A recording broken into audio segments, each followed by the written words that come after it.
মুসলমান ঘরের ছেলেমেয়েরা, তরুণেরা, আমার নবী পাকের নিজের হৃদয়ে রাখুন।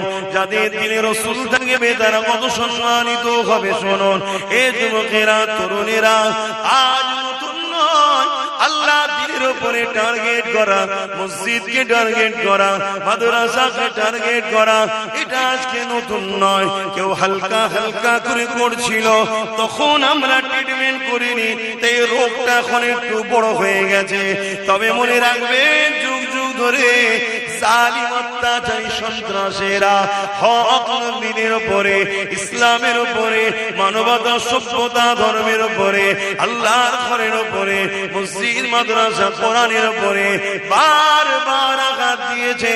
এটা আমার রাসূল পাক সাল্লাল্লাহু আলাইহি ওয়াসাল্লাম দুনিয়ার জমিনে আসার আগের একটা ওয়াকিয়া আপনাদের শোনাই। আল্লাহ পাক আমার নবী পাককে সবার আগে তৈরি করেছে। আমার আল্লাহ পাক আমার নবী পাককে